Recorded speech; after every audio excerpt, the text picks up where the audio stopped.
Xenia Mahavik. Her practice in Uxbridge is a little zen. She's a registered clinical social worker who will help with depression and anxiety, grief and loss, substance use, work-life balance, caregiver stress and or self-care, self-esteem, sex and gender identity, social and life skills development, life transitions adjustment, and trauma. Call 905-904-0398. And she deals with morning announcers as well, just like myself. It is Dan Pollard along with Scott Campsell from Okami Kai Karate. Good morning, sir. Good morning, Dan. And I was thinking, when you teed this up and you were talking about the anniversary of terrible things like COVID, and I was thinking it's been over a year since you got me doing this. So speaking of anniversaries of terrible things. Well, there you go. Well, we'll just lump you in with Super Mario Day. How's that? Nice. Make you feel better. And Xenia Mahavik joins us as well. How are you, Xenia? I'm good. Actually, you know what, Dan? Tomorrow would be our anniversary of the Wellness Wednesday when I came into the office. That's right. That was the last time. Wow. So it was before all the masks were mandatory, and we were slowly looking at sanitizing. And yeah, things have changed Yeah. so much, and you look at it, and it's been a long 3 years. Because that's exactly the way it feels. And I wanted to bring this subject forward because we were talking about it on the phone, and I was fascinated. I didn't realize. Now, just for a background for folks, I was talking to you and we're saying, about the stresses and whatever, and I know I'm getting stressed because my digestive system starts to act up. And you were saying, well, I guess that's kind of obvious, but there are actually there's history to it, to how humans have evolved, and there's a reason for what happens to us. And why some people may, that grosses me out or whatever, but it can be a real red flag to somebody who thinks, I'm handling this stress pretty well. Well, how's your digestive system, or how's this going? And you go, well, not so great. And it's your body trying to tell you you're not handling it as well. So let's go back to the digestive system and what can happen with stress. We're going to go back a little bit more, actually, because basically our brain responds to stressful events in different ways. And our amygdala is our alarm system. So our alarm system comes in. How our brain is functioning is that we have kind of our reptilian brain, our amygdala, the alarm system, and then our thinking brain, which is our frontal lobe. And the frontal lobe piece is what is specific to us as humans, where other animals will have these other areas of their brain. So whenever there's stress or anxiety, our amygdala our reptilian brain, our brainstem is going to come in and it's going to react instinctively to the amygdala, the alarm system, to activate survival defenses. So the flight, fight, and freeze. And our sympathetic nervous system engages, muscles tense, breathing changes, heart rate changes, sweating, a release of bowel and bladder, or even a holding on to, depending on what the amygdala is telling us the danger is. If we have to run, which might be a release of everything, so we are lighter, so that's where the digestive system kicks in, so people might have some diarrhea, the IBS part of it. We've all heard the kind of phrase, I was so scared I peed my pants, because you're releasing that extra weight to your body so you can run faster and get out of here. Which is amazing. Now, so that is telling you, though, that that there's something wrong here. That and I'm wondering how much that tells you. So, for example, if I had digestive issues and it's like, I got to go quite a bit, is that telling me that my body's in flight, and should I be dealing with things differently? Well, it's telling you that your body is in stress, and that your body, your brain, the alarm signal is saying something around is triggering the memory of a threat.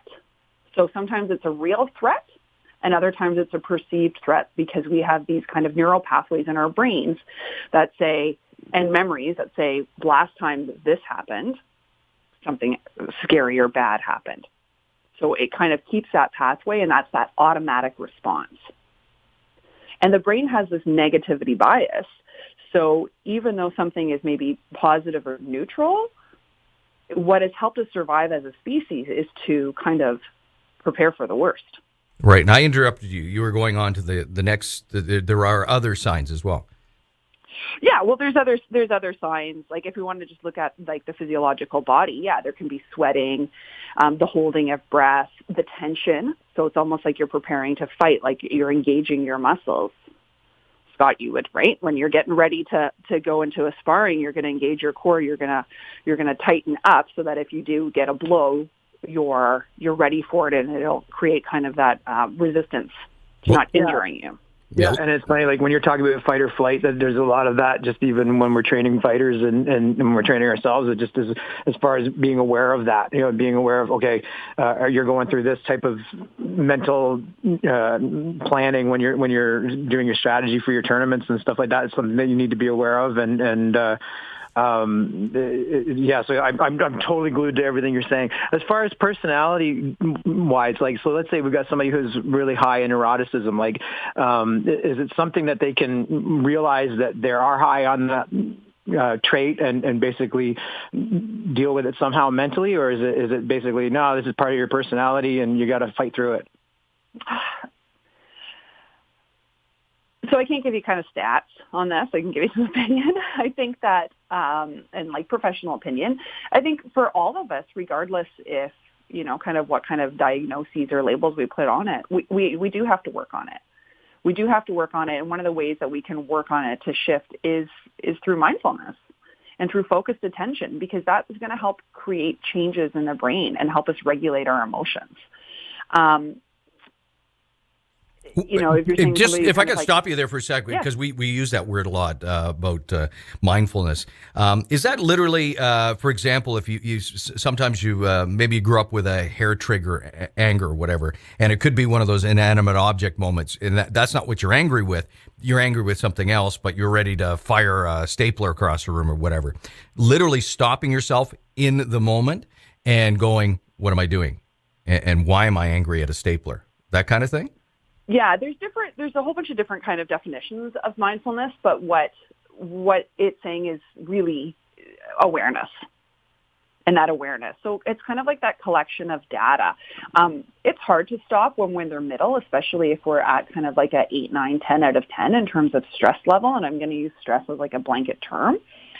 So through a practice of mindfulness, it's not just looking at it when we're feeling stressed. It's actually practicing present moment awareness throughout our days, throughout our lives, even when we're feeling good or neutral or nothing, because we're collecting that data of how our body, not just our brain, because again, that brain has that negativity bias, but how our body and how our actions show up.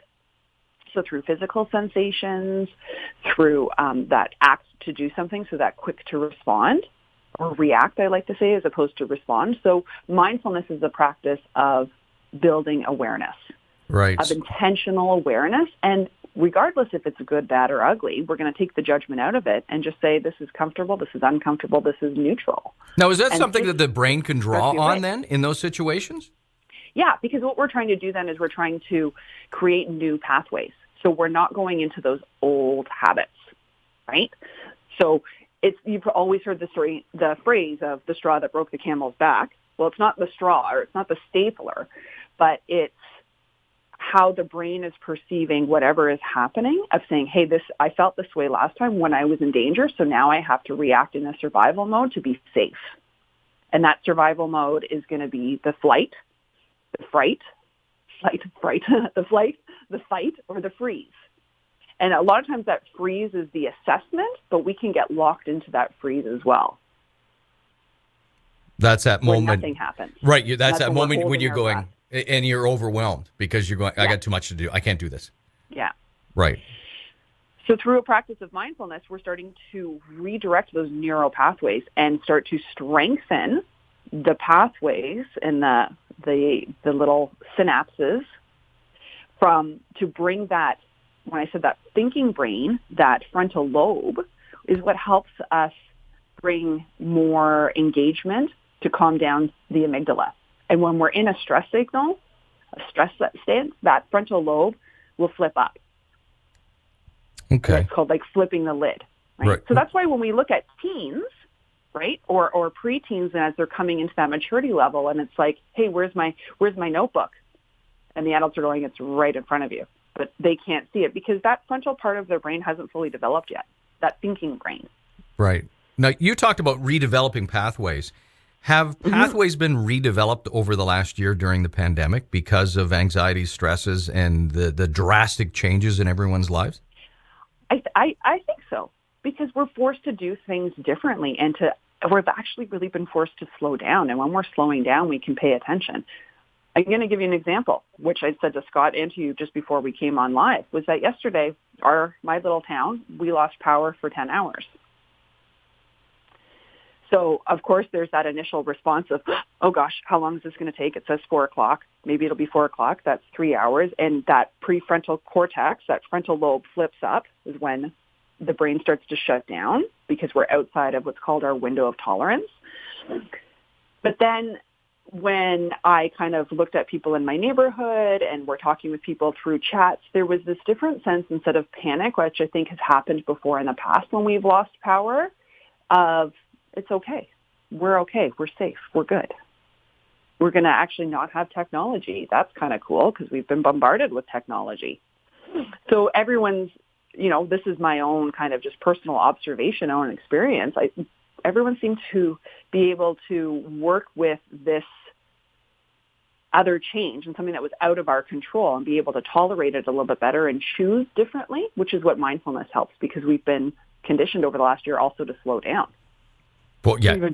Even just a personal awareness of your own space. Like we're talking about social distancing and stuff, but we're walking the dog and we'll see people like a block and a half away and we're going, okay, are they going to stay on the sidewalk or are we staying on the sidewalk? And like where normally that would have been, okay, maybe 6 feet, 12 feet. No, now we're very well aware of somebody when they're coming near us.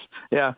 Which is very different where we were, let's say, like 12 and a half months ago, where if you were ever down at Union Station, there is no regard for personal space and understanding, and it's kind of just that fight to hurry up and get there and be on it first, get on the GO train first, get off the GO train first. Whereas now there is a sense of slowing down, which allows us to start to pay attention. Right. Well, and I guess the big thing too is don't be afraid to talk. We've had a lot of time for self-reflection, and I think a lot of people have been beating themselves up as well. Yeah, and just trying to be able to come to ourselves with some compassion that we are, yes, this is old news, if you will. We've been here for a year, but it's still every day is a new day. So when we start to lose the comparisons and we just come into what's showing up for us today, what's in our control today, what's not in our control today, and taking that time to pause and reflect in the moment, we get to that. And like I said earlier, it's harder when we're at a 8, 9, 10 out of 10 in terms of our stress level. But as we start to pay attention to ourselves, pay attention to what our body is telling us, we can catch it when we're at like the 5, 6 range, which is a lot easier to come down. Oh yeah, that's for sure. It's not a 3-alarm fire at that point. We can use a fire extinguisher. And Dan goes through less staplers. Yes, well, yeah, it's very important. There's a cost, a true cost to all that too. But Xenia, if somebody's interested in talking to you, how can they do that? The best way to reach me is through my website, alittle.zen.ca. A little Zen. We can use a lot of Zen some days, but a little Zen goes a long way. Let's put it that way. It does. As we continue. Little micro changes. Yep, and keep one foot in front of the other. Xenia, this has been a great conversation. Thanks for your time this morning. Thank you. And are you going out to get a generator now? We actually have one.